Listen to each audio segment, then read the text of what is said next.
guddaan gammadaa Annemarie Weseloh har'a akka kanatti wal agarree akka wajjin haasofnuu fi waan eeyyamtaniif waan tole jettaniif guddaan isin galateeffadha. Isa fuuldura garuu warra Rothenburg Mothers House keessa hojjetan especially Milaaniif Jennifer warra xalayaadhaan emailiidhaan walitti deddeebisnee interviewun kun akka inni ta'u warra godhan galateeffachuun barbaada. Möchte euch grüßen und danken dafür, dass ihr möglich macht hier. Baay'een galateeffadha. Atuu isaanis nuun gargaarre ta'ee interviewun kun hin adeemu ture. Har'a sagantaa kanarratti warri dhaggeeffachaa jirtan hundumti keessan gara reediyoo warra Wangeelaa akkasumas immoo Har'a miidiyaa irratti baga nagaadhaan dhuftaniin isiniin jedhaa. Har'a keessummaan qabaa. Keessummaan koo Annemarie Weseloh jedhamu. Nama umrii waggaa 93 jireenya isaanii keessaa immoo gara caalaa hamma danda'an biyya keenya keessatti dabarsanii waggaa 60 ol bara 1958tti gara biyya keenyaa adeemanii saba keenyaa gargaarsa barbaadu gargaaraa jireenya isaanii guutuu nama dabarsanidha.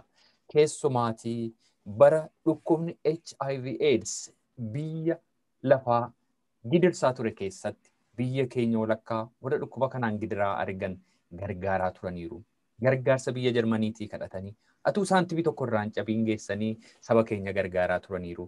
Har'a umrii waggaa 93tti afaan Oromoo akkuma haasa'u fayyaa guutuu qabu yaada akka gaariitti waan dabarsan hunduma isaa yaadatu har'a wal arguu kootti guddaan gammada. Annemarie Weseloh baga nagaan dhuftan.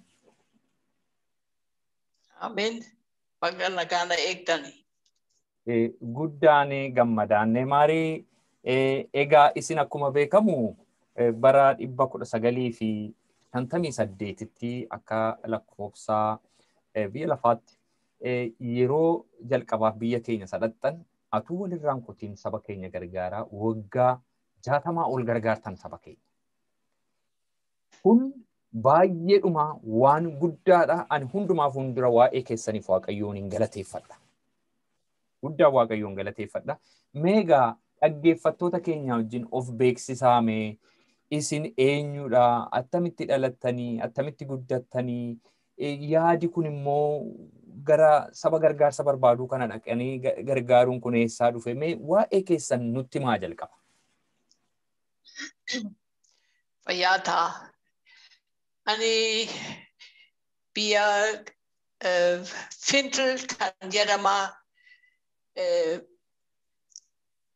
asirratti Rothenburg irratti bakka kiiloomeetirii 20 fagaate achiin dalladhe ture. Abbaa fi haadha kootii kotiisa kotanii turanii baay'ee lafa isaanii baay'atanii ture. Anatu hangafa isaanii ture gaafan dalladhee na booddee garuu ijoollee baay'ee godhatanii gaafa ani waggaa 13 ta'ee mana tamaarii keessa guyyaa 2 ooluun barbaachisa ture. Obboleettii koo ishee gara dhumaatitti dalladhee turte ijoollee 9 keessa. Gaafasi guyyaa 2 sana gaafan gargaare amma mucaa tokko yoo dhalata ani mana tamaarii cufameera waan ta'eefi nama kan bira nama diida dhufuun barbaachisu gargaaruu danda'a haadha kootii fi yaadeen ture. Isa booddee mucaa hin dhalanne. Ani haadha kootiin television kommadhe isa gochuu hin dandeenye mucaa dabaluu hin dandeenye. Ishii kanaafis haadha kootii baay'ee na jaalate jechuun anatu gargaarsa isaanii ture jalqaba isaatii isa booddeeyyuu. Obbolaa baay'ee keessatti wajjin guddachuun baay'een jaalladheen ture. Kanaafis yaada kootii jireenya koo keessatti ijoollee baay'ee godhachuu yaadeen ture. Fuudhee maatiin godhadhee yaadeen ture. Waaqayyoo garuu yaada kan bira yaadee ture. Gaafa waggaa 14 ta'ee mana tamaariin dhiisee mana abbaan koo gargaareen ture. Ijoollee tinuu gargaaree. Volga'ee bora dagagoota biraan dhaqee kiristaana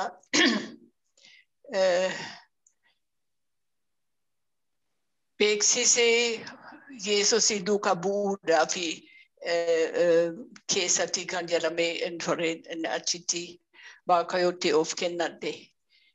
Achitti gaaf tokko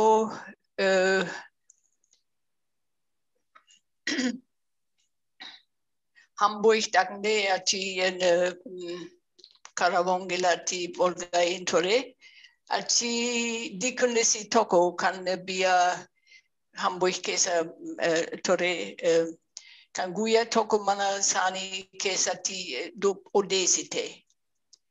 Isa irratti Waaqayyoo atis diikonisi taataa jedhee na waame.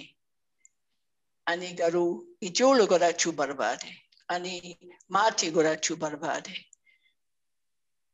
Baay'ee isa kana liqiidha dhuguma Waaqayyoo isa kanarra barbaada jedhee waggaa 4 didee ture ishii jechuu. Amma nan yaadadha Hermansburg keessan ture achitti Botbeetii hojjedheen ture isa kana keessuma baay'ee qabnas achitti alaa fi misyoonii bira gaaf guyyaa tokko mana kiflii keessumatti qopheessuu na barbaachise ture achi jilbeeffattee siree sanarratti hojjedhe yaa Waaqayyoo ani garuu ijoollee godhachuun barbaade kanaafis ishii jechuu dadhabe jedhee ijoollee baay'ee argachuu dandeessa. Amma garuu attamitti jedhee yaade garuu isa Waaqayyoo argachuu dandeessa jedheef kanaafis ishiin jedhe. Booddee nama tokko guyyaa kan bira booddeedha. Nama tokko misyoonii biratti yoo hojjeta maal ta'a jedhee ture. Adaara kootii dura yoo Itoophiyaa keessa hojjette turte. Giftii raajee kan jedhamte turte. Ishii isa booddee asii masa hausii diikonesi dhufee asitti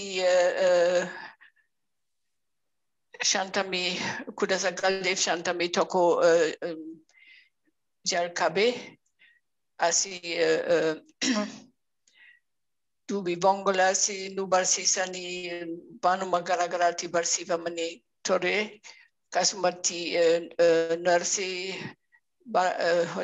baruudhaa fi ture. Isa booddee Tübingen dhaqee achi deessiftuu ta'uudhaa fi taa'ee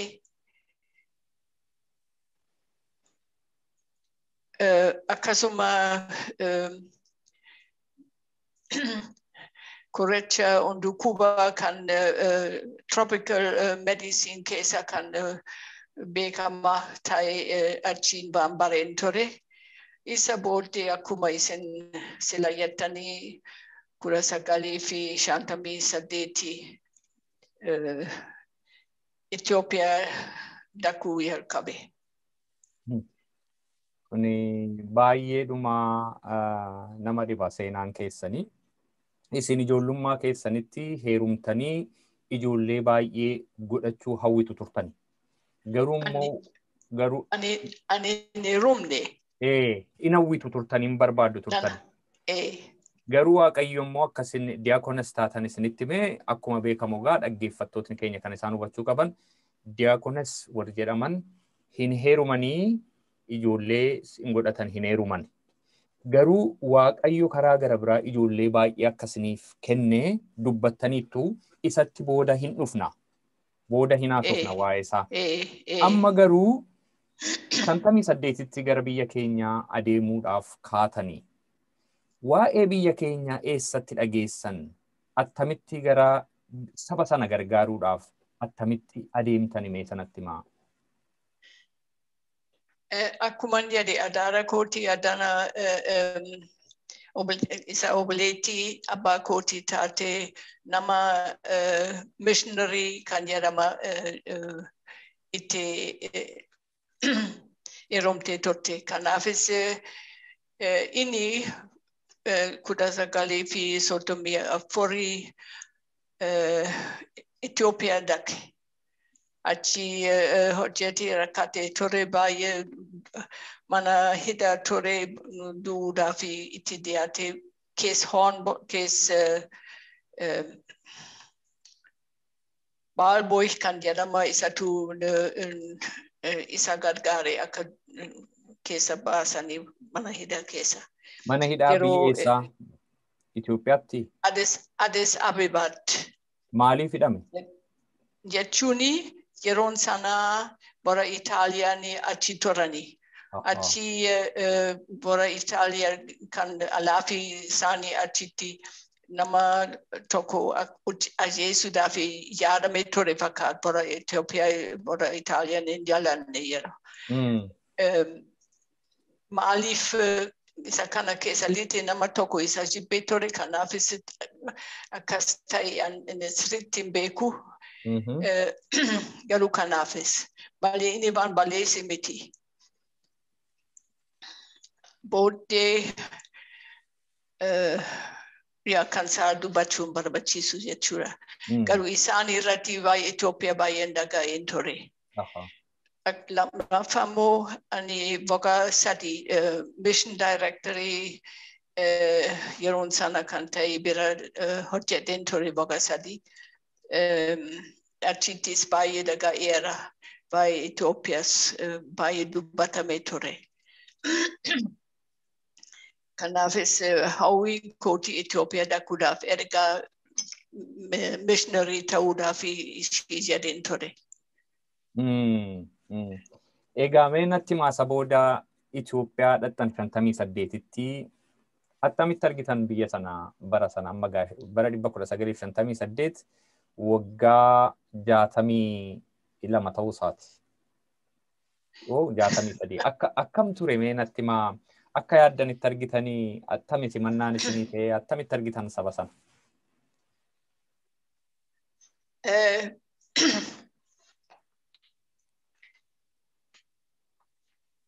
Itoophiyaa maal akka ta'e tinushee adaara irratti bareera.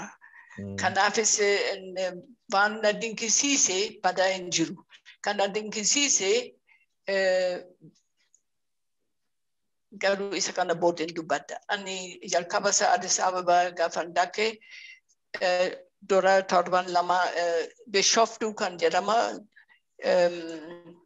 dhaqeen ture keessa Yohaannes Laawunhaat kan jedhame isatu achi Bishoftuutti raftee dhaqeen ture. Kanaafis nama bira dhaquudhaaf Addis Ababaatti nama hin qabne ture waan ta'eef kanaafis Bishoftuu ta'an laman ture.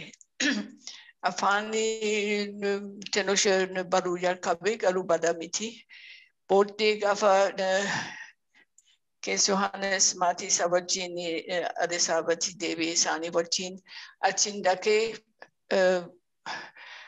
permissionii wanta garaagaraatiif kan barbaachise ture isa kanatu isa hojjetee 7 booddee misrabiin kan jedhamte turte laafi mana tamaarii ayira ture waan ta'eef isaantu astamaarii kiflii 8 barsiisuudhaaf barbaadde turte.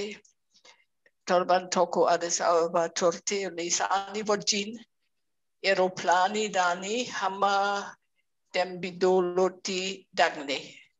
Isaantu Dambidooloo gaangeedhaan dhufanii turanii akkasumatti gaangeedhaan Dambidooloo kaanee ayira dhaquudhaaf kaanee ture erga achi geenye. Amma katama guddaa keessa baanee wayyaa katama uffanne kanaafis wayyaa kana wajjin gaangoorratti yaabachuun rakkina ta'e. Gordii gaangoo yaabachuudhaaf boqqoloo keessa linnee achitti wayyaa kan jeeranne ture. Akkasii argame. Amma kaan isa facaasa ture hamma sanbata duratti adeemne. Nama tokko adaara kooti isheetu gaangoodhaan yoo adeemta gaafa garaagalee ta'ee gadi bu'uu wayyaa jette turte.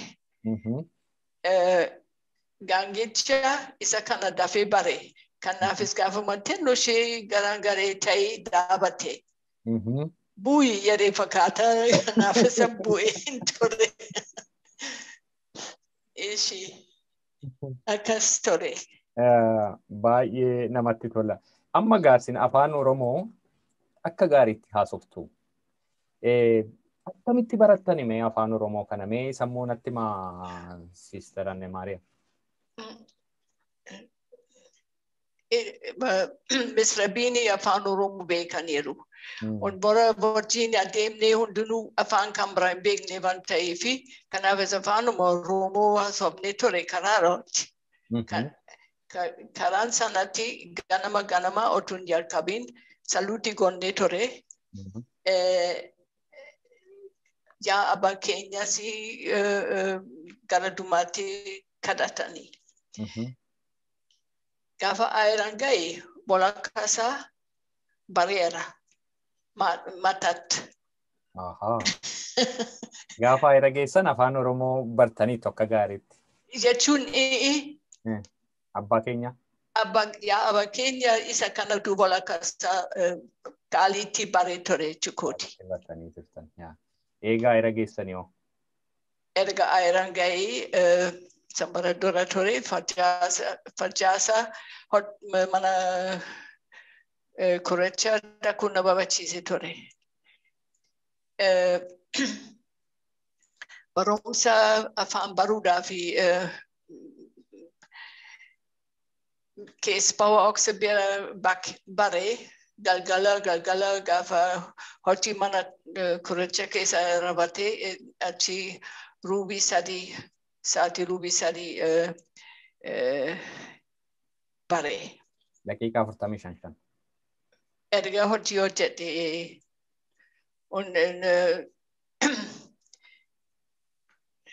garuu nama hospitaala keessatti nama lama ergadhee kan isaanitti himuu danda'ee ture. Yoo likki miti Oromoo koo natti hima. Sirreessaa. Akkasan bare. Hojjetee barrees akkasan bare. Jalqabaa luba baarokseetu hojii booda daqiiqaa 45 fi isin barsiisanii isa booda immoo namoota lama achuma hospitaala keessa argattanii yoon dogoggore na sirreessaa jettanii sirriitti bartanii jechuudha. Amma abbaa keenya afaan Oromoon jechuu dandeessu? Yaa abbaa keenya karaa kan jiraattu maqaan kee qulqullaa'u mootummaan kee dhufu jaalala kee akka ta'e akkasumarratti Waaqayyo irratti haa ta'u. Buddeena keenya har'a kan nu ga'u nu kenni. Yakka keenyas nu dhiisi. Nus kan jakkanne akkuma dhiifnu. Gidaraatis nu hin galchini. Maqaan Amaan oolchi malee. Amaan oolchi malee. amanu olchi malee mootummaan kan keetiyo. Humnis galannis. Innis galannis amma bara baraatti. Baay'ee yaadattu garuu. Kanaa aloo faarfannaa afaan Oromoo faa jechoota afaan Oromoo garaagaraa faa xabiisa garaagaraa faan barree afaan Oromooti.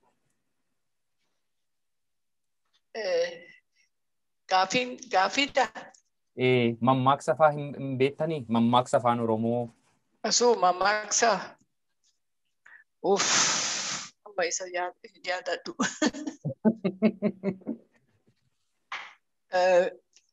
Garuu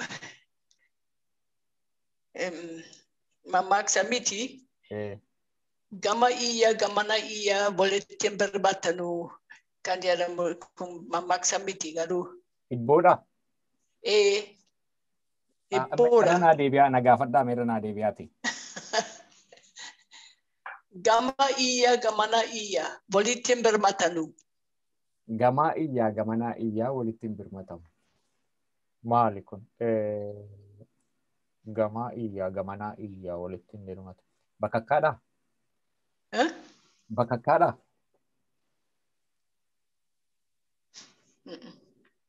Gama iyya gamana iyya walitti hin birmatu. Dhugaa hin beeku. Andaanku. Indaanku. Korma andaanku.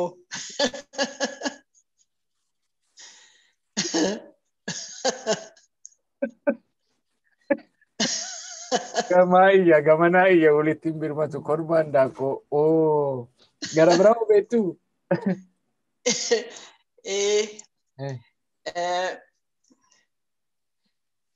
Gaariin waan gaarii mana ala bula. Waan hamaa mana bula. Waan gaariin ala bulaa, waan hamaan mana bula. Maali kun? Waan hamaan ala bula, waan gaariin mana bula. Akkas miti. Waan gaariin ala bula. Waan gaariin ala bulaa, waan hamaan mana bula. Mana bula. Ati yaaduun qaba kana. Waan gaariin ala bulaa, waan hamaan mana bula.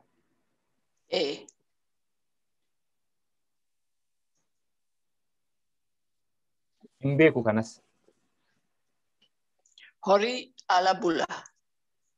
Minaani ala bula.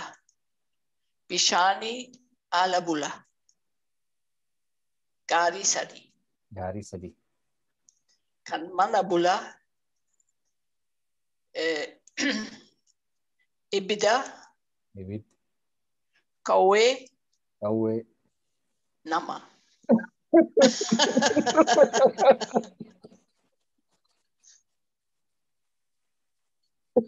Kuni baay'ee onni cimaadha kun. Waaw. Mee tokkotti naa dabalaa gaa waan gaarii sadiidha. Mammaaksa tokkotti onni tokkotti ibboo tokkotti naa dabalaa.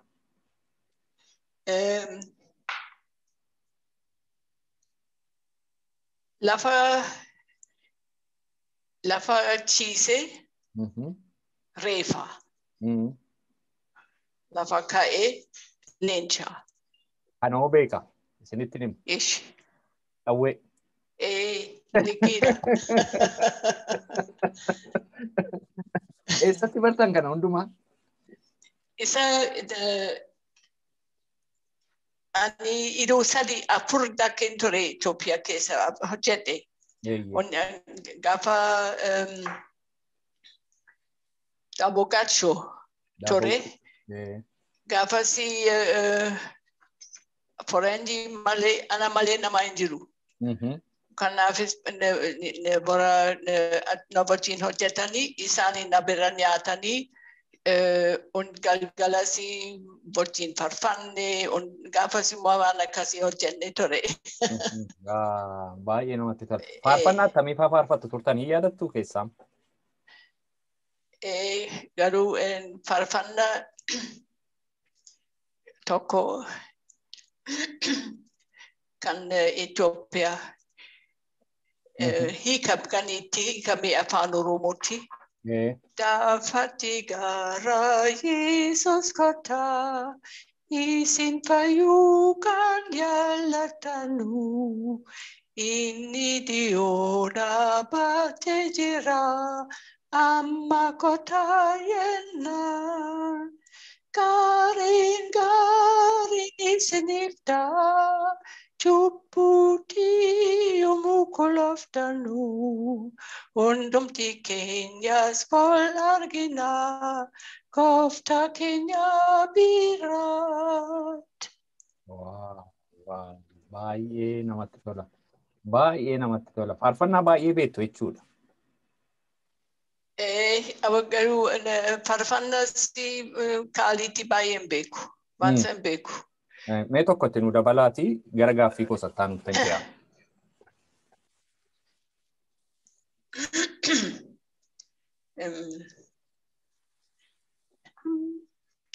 Jaallalli gooftaa dinqisiisaadha. Jaallalli gooftaa dinqisiisaadha. Jaallalli gooftaa dinqisiisaadha. Jaallalli gooftaa baay'ee ol fagoo bira ga'uu hin danda'u. Baay'ee bal'aadha keessa ba'uu hin danda'u. Baay'ee gadi fagoo keessa bu'uu hin danda'u. Jaalalli gooftaa. Dhugaadha. Jaalalli gooftaa ol fagoodha. Gadi fagoodha. Dinqisiisaadha. Dhugaa. Bira ga'uu hin dandeenye. Haalelluuyaa. Maqaan Waaqayyo gooftaa machaa kan eebbifame haa ta'u. Gara teellaa irratti faarfannaa fi ibboo fi jechoota garaagaraatti naa dabaltu jedhee yaada. Mee amma immoo waa'ee jiruusin biyya keenya keessatti hojjettaniitti haceenu Siistar Annemaariyaa. Isin waggaa 60 turtaniittu egaa waggaa 60 kana keessatti waa hedduu hojjettanii mee hamma yaadattan natti maal irratti akka hojjettanii yeroo sanaa kaastanii?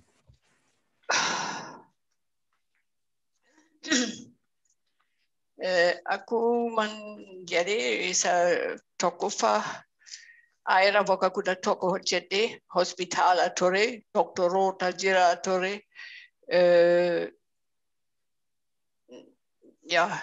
Garuu jalqaba isaa Dr. Elizabeth, Dr. Traute kan jedhamanii lachuun isaanii doktorii lama turanii jechuudha. Isaanii garuu bakka 5 erga biyya turanii bolduuka dhufanii waan ta'anii fi bakka bolduukas Jarmanii keessa turuu barbaadanii. Garuu bakka tokko bakka dheeraa ta'e kanaafis ishee tokko adeemtee erga bakka ji'a 6 barabattee booddee ishee lammaffaa dabaltee adeemte. Ji'a 6 doktorii malee jiraannee ture. Yeroon sana nama tokko fidanii morma isaatti kan of mure. Garuu blood vessel jechuun karaa dhiigaa kan adeemu bira hin geenye. Kanaafis jiraachuu danda'ee ture. Amma isa kana doktoriin jiru. Anesteziyaa hin qabnu. Jechuun foon sana dhoorchuudhaaf akka hin dhukkubne hodhuudhaaf. Akkasumatti hodhinee ture. Sister Tina jiru, Sister Vera jiru fakkaata.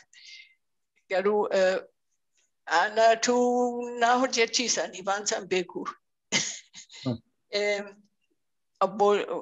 Otuma bara sana na dura achi ga'anii irratti. Ishi gaafa rabanne marfee lukkeettuutti kennine gaafa yeroo asitti hodhe waan tokko hin dubbanne gaafa marfee lukkeettuutti ergaati yut jedhe isa sana itti nagaamne ture ani beeku ishee. Inni iddoon lafa inni dhufe duubi Waaqayyootti nagaamne ture fakkaata. Saayoo keessa. Ganama saluuti godhame ture. Obbo Diggaa Ifaangeelisti ta'ee isa kana lafa kulleessanii saboon garuu duubi Waaqayyootti dubbatanii guyyaa guyyaatti. Gaafa inni fooyyee qaba garuu tinoon tokko duuduu dide. Maal goonna jenne. Amma yeroo farmasii keessa ilaalee waan tokko ergannee antibiyootika kan biraa haaraa ergannee isa kana garuu IV kennuu barbaachise ture. Isa laanne namicha kana gaafasii dhagna isaa raafame ture jechuun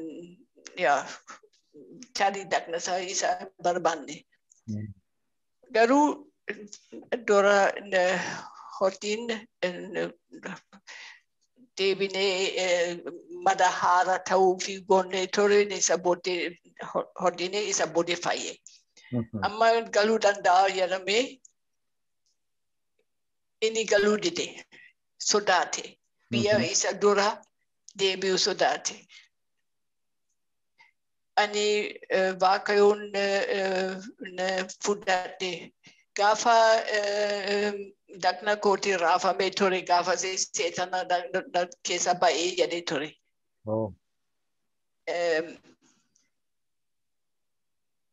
Takka nu bira ture garuu booddee biyya isaatti deebi'eera waanta isa booddee ta'ee hin beeku garuu isa kanatu gargaarsa Waaqayyoo ta'e isa namicha kana fayyuudhaaf. Tokko. Kan biraa immoo akkuman jedhee doktoroota Dr. Knoch Plaanii nuuf qopheessanii turanii biyya Ganjii kan jedhame biyya sanatti reefuu duubi Waaqayyoo achi dhaquu jalqabee ture. Achitti torban lama poliklinikii ta'uudhaaf dhaqne.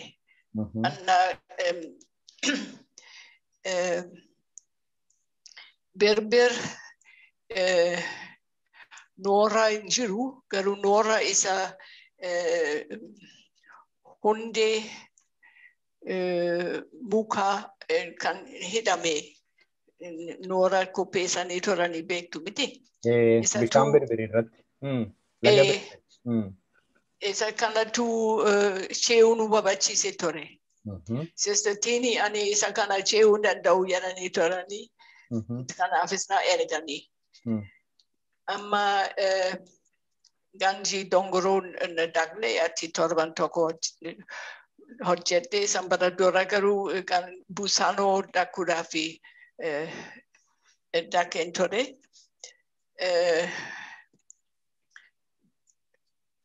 Achi isaatti booddee kitibaatii kennee ture. Kitibaatii isa kamiif yaadadhu. Ganama sana sanbata guddaa saluutii keessa olaanaa duukaa jiraate ture. Isa kanatu saluutii godhe. Gaafasi nama dhufanii.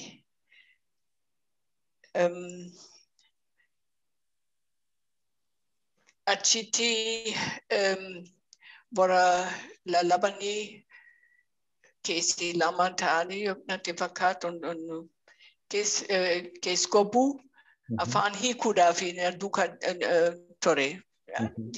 Kun Septembarii keessa ayiraan ga'ee isa kana Juun ture inni boqa aane. Ji'a ja'a booda jechuudha. Ji'a ja'a booda. Kanaafis afaan sirriitti hin beekne kana yeroo sana.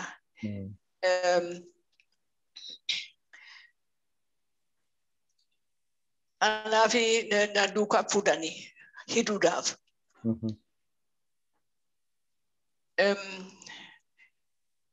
faramaa akka lammaffaa hin dhuftanuu jedhee ture. Dosi isin diisaa jechuu isaati. Lakkisa addana hojjechuu barbaanna maaliifan faramaa hin faramuun jedhe bakka hin adeemne. Eenyudha inni isin faramsiisu kun? Saafii mangisti Buusanoo Berber keessa hojjete kan hojjete. Bakka bu'aa mootummaati. Bakkaan isaan beeku. Bakkaan bakka bu'aa mootummaatiin jedhe. Ishii.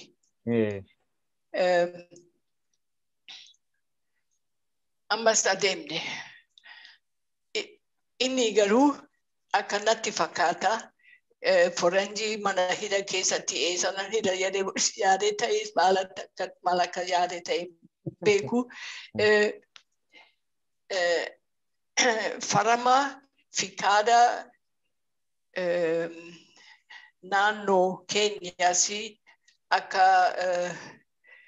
fudhatanii akka dhuftaniis faramaa jedhee ture. Ofii koo afaan Ingiliziidhaanii isa kana nan barreesse. Maal jettanii barreessitan? Lammaffaa fikaadhaan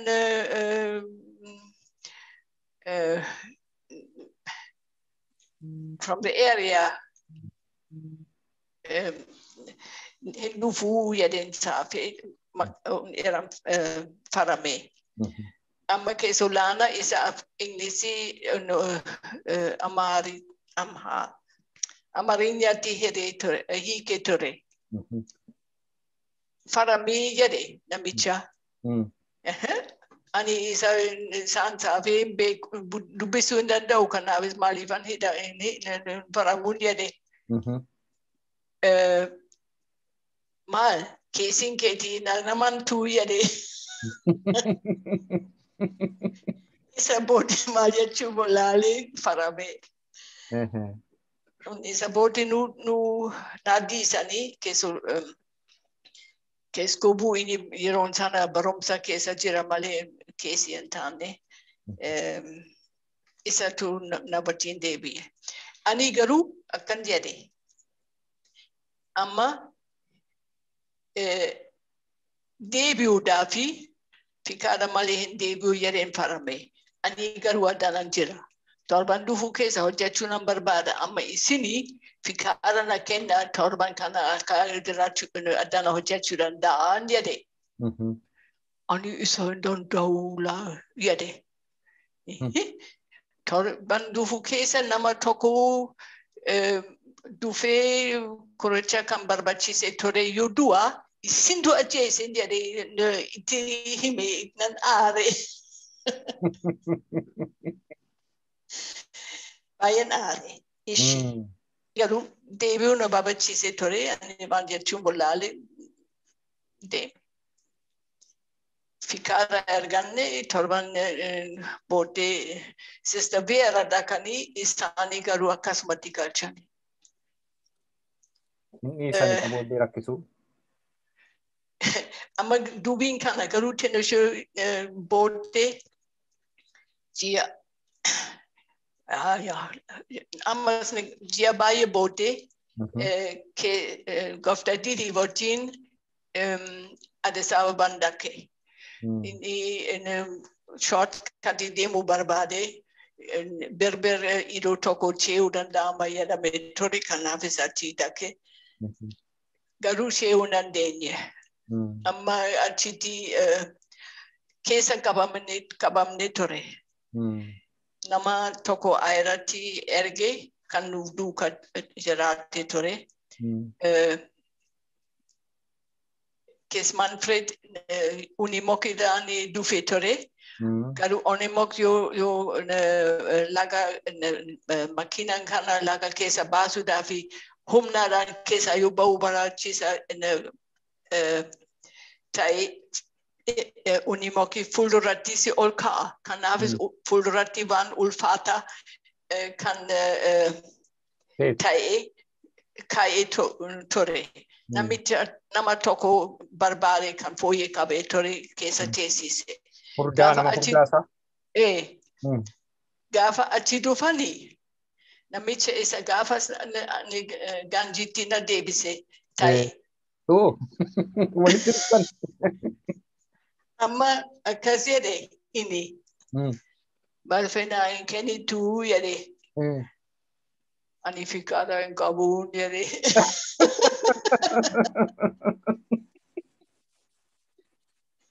Fikaadaa narraa fudhatteetta. Maal jedhare? Laachuu kolfinee ture. Baay'ee namatti tola. Baay'ee namatti tola. Ammas isa duwwaa miti egaa biyya keenya keessatti haala baay'ee rakkisaa baay'ee keessatti bara dheeraaf hojjettani. Keessumaa bara HIV'n epidemiin nama baay'ee dargaggoo baay'ee fixaatee biyya keenya keessatti hojii guddaa hojjettan. Mee waa'ee isaa natti himi?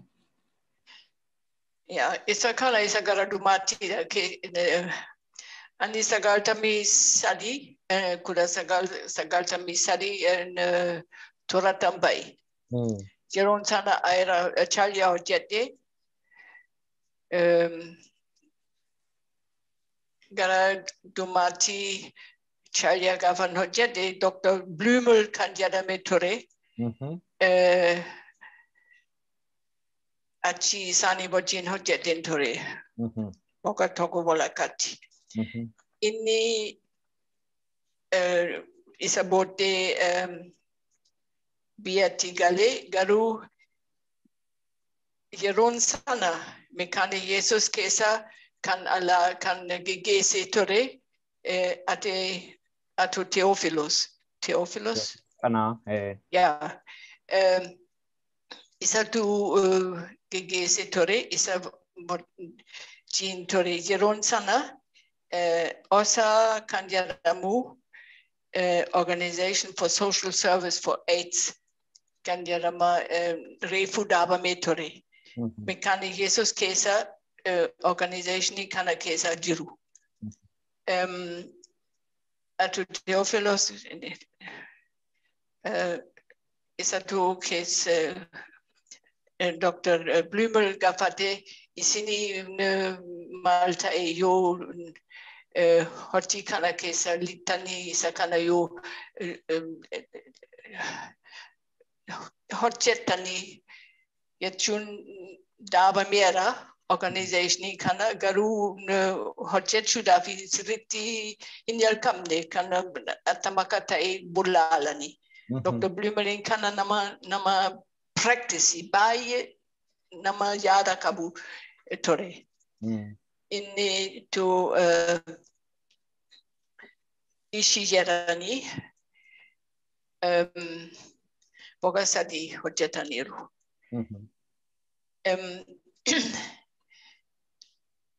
Isa ati hojii baay'ee hojjechuu danda'a.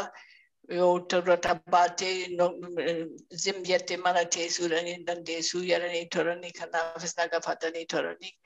Kanaafis hojii sana keessatti na waamanii turanii. Nekemtee achi akkan hojjedhee godhee ture. Iddoon sanattis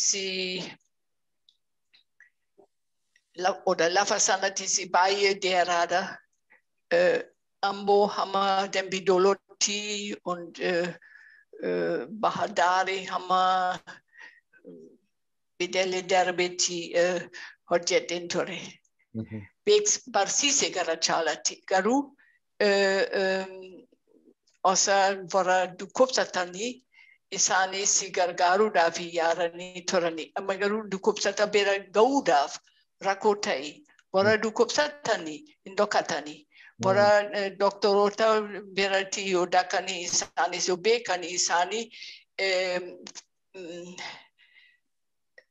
fikaada jiru dhukkuba namatti himuudhaaf jedhamee ture. Kanaafis baay'ee rakkoo ture yeroon sana jalqabasaa. Garuu ani foranyi waan ta'eef kanaafis ta'e ani beeku isa kana doktoriin tokko na waamee ture gaafa nama tokko godhen ture. Dr. Blumenley kana garuu barakata qopheessanii formiin sana akka doktorii lafa nuyi hojjenne biiroo keenyatti dabarsuudhaaf otuun dubbatiin barakata irratti saafamee nu dabarsanii turanii nutti erganii. Biiroon keenya iddoo fuulduratti mekaanik Yesuusii dhaabamee ture. Dr. Blumenley mana hin ijaarre, mana konteenarii qopheesse. Isa kanatu iddoon tokko dhaabee maskootiif balbala keessatti qopheessise. Gaariidha. Hattuu keessa liituu hin danda'u, hantuuta keessa liituu hin danda'u, waan gaariidha. Isarratti bantii irratti bantii qopheessise garuu gidduutti akka qilleensa naanna'uu danda'a akka buluku yeroo buluka qopheessise ture baay'ee dinqii ture. Baay'ee gaariidha. Achi keessa baay'ee hojjedheen ture jechuun gara tokkotti dhukkubsataa ergachuudhaaf isaan gargaaruudhaaf mokoreen ture. Lammaffaa garuu barsiiseen ture. Barsiisuu baay'ee barsiifne ture. High schoolii lafan isa aman jedhe keessatti hundinuu kifliitti barsiifne ture. Isaanii dhaggeeffatanii, dhuguma dhaggeeffatanii dargaggoota. Al tokko nama tokko astamaarii keessa liite, barsiisa keessa liite ture. Amma tara kooti jedhee wanta ati nutti himuu barbaadde isa bor nutti himuu dandeessu. Garuu isaanii irratti amma dhaggeeffachuu barbaadna jedhanii turanii. Garuu hundumaa isaa wanta ani gochuu danda'e gargaarsa waaqayyootti gochuu danda'e malee ani ofii kootii danda'a maalan beeka. Ani maalan beeka. Waaqayyoo isa irratti jaalala na kennee isa kana na gargaare.